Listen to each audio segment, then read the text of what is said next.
গতকাল পহেলা বৈশাখে ছিল আয়াতের জন্মদিন। বাসায় ছোট করে একটা জন্মদিনের অনুষ্ঠান করেছিলাম। জন্মদিনের ঘর গোছানো থেকে শুরু করে রান্না বান্না সবকিছু থাকছে আজকের ব্লগে, সো অবশ্যই ব্লগটা শেষ পর্যন্ত দেখবেন। আসসালামু আলাইকুম আপুরা, কি অবস্থা সবার, কেমন আছো? আজকের ব্লগটা শুরু করছি আয়াতের জন্মদিনের আগের দিনের রাতে থেকে। আসলে যেহেতু আয়াতের জন্মদিন উপলক্ষে ছোটখাটো একটা অনুষ্ঠানের আয়োজন করছি, তো দেখা যায় বাসায় যেহেতু কাজ করার মানুষ একা আমি চাইছিলাম যাতে আগের দিনই কিছু কাজ আমি গুছিয়ে রাখতে পারি। হয় না, বাসায় মানুষ আসলে তারপর তাড়াহুড়া করা, এই জিনিসটা একেবারেই ভালো লাগে না। আমি আগে থেকেই সব গুছিয়ে প্রিপেয়ার থাকতে পছন্দ করি। তাছাড়া যারা বাচ্চার মারা আছো তারা তো বোঝোই যে আমাদের তো কাজ করতে হয় বাচ্চার মন মতো। এর পাশাপাশি আমার পেজের, কোর্সের, ফলোয়ারের এইসব কাজ তো থেকেই যায়।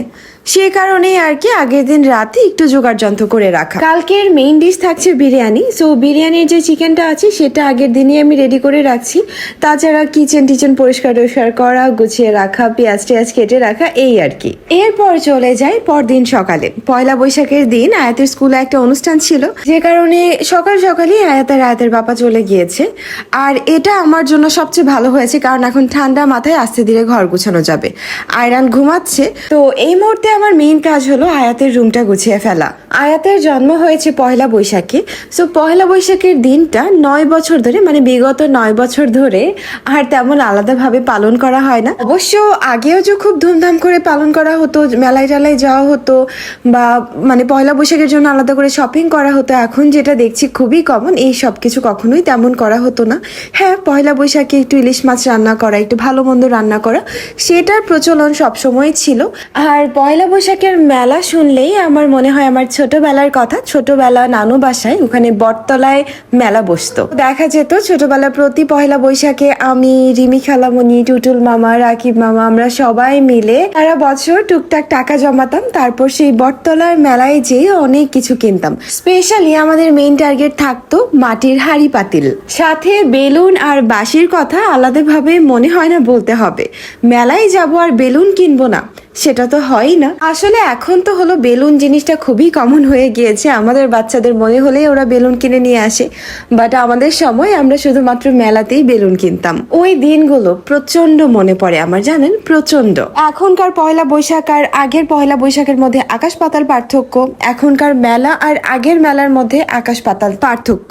আমি জানি না আমি এখন যে কথাগুলো বলবো সেই কথাগুলো শুনে আপনারা অফেন্ডেড ফিল করবেন কিনা। সত্যি কথা বলতে আমরা মুসলমান হিসাবে আমাদের একটা লিমিট থাকা দরকার। পয়লা বৈশাখের জন্য শাড়ি চুড়ি কেনা ঠিক আছে, একটা অকেশনে আমরা পছন্দ মতো একটা কাপড় কিনতেই পারি, বাট ওগুলো পরে এই যে মঙ্গল শোভাযাত্রা, বিভিন্ন রকমের মুখোশ, মূর্তি, এইসব বানানো, এইসব নিয়ে রাস্তায় নাচানাচি করতে করতে উদযাপন করা, এই জিনিসগুলো না আমার একেবারেই পছন্দ না। আচ্ছা, যাই হোক, আসলে আপনাদের সাথেই তো মন খুলে কথা বলি, তাই নিজের ওপিনিয়নটাও আপনাদের সাথে শেয়ার করলাম। এদিকে আমার ঘর গুছানো শেষ, এখন রান্নার পালা। রান্নায় তেমন ঝামেলা নেই, যেহেতু শুধু বিরিয়ানি রান্না করবো আর চিকেনটা অলরেডি আমি প্রিপেয়ার করে রেখে দিয়েছি, তাই এটা ঝটপটে হয়ে যাবে।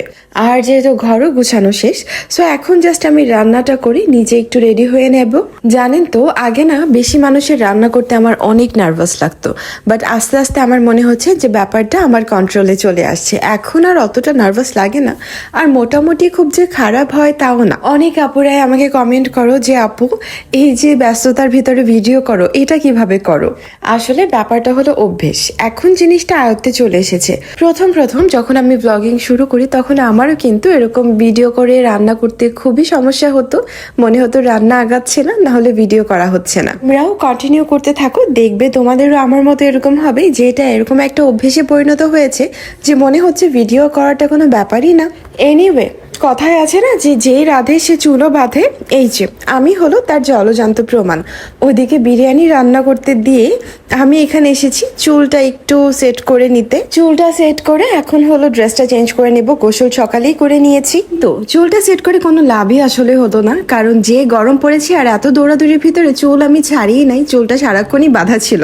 এনিওয়ে, এই তো আসরের নামাজের পর থেকেই আমার বাসায় গেস্ট আসা শুরু হয়ে গিয়েছে। এই যে এটা হলো রাফি আর রাউফ, এরা হলো আমার ছোট ননাসের 2 ছেলে। ওরা কিন্তু 2জন টুইন্স আর আয়াতের 1 মাসের ছোট। আসলে এই যে বেলুন টেলুন ফুলানো, তারপর ঘর ডেকোরেশন করা, এইসবের কোনো ঝামেলা আমি নেইনি, এগুলো বাচ্চাদের হাতেই দিয়ে দিয়েছি। বাচ্চারা ইচ্ছা মতো বেলুন ফুলাচ্ছে, যার যার মতো করে সাজাচ্ছে, ওরা ওদের মতো এনজয় করছে। আর এই যে কেকটা কি সুন্দর না? এই কেকটা দেখতে যতটা সুন্দর, খেতে ততটা মজা, আর আমার জন্য ততটাই স্পেশাল। এই কেকটা বানিয়ে এনেছে আমার পুচকি কালের ফ্রেন্ড আন্তা। ওর সাথে আমি ক্লাস 2 থেকে পড়াশোনা করেছি, আর এখনো আলহামদুলিল্লাহ আমাদের বন্ডিংটা খুব ভালো আছে। এই তো এইদিকে কিন্তু জন্মদিনের আয়োজন পুরো জাঁকজমক ভাবে শুরু হয়ে গিয়েছে। আসলে এত মানুষ আসার পরে আর ওরকম মানে ভিডিও করার মতো সিচুয়েশন ছিল না, বাট তবুও যতটুকু পেরেছি আর কি। আমার নোনাস ছিল, তো আপুই হলো সবকিছু বেড়ে টেড়ে দিচ্ছিল, আমি হলো সবার হাতে হাতে দিয়ে দিচ্ছিলাম।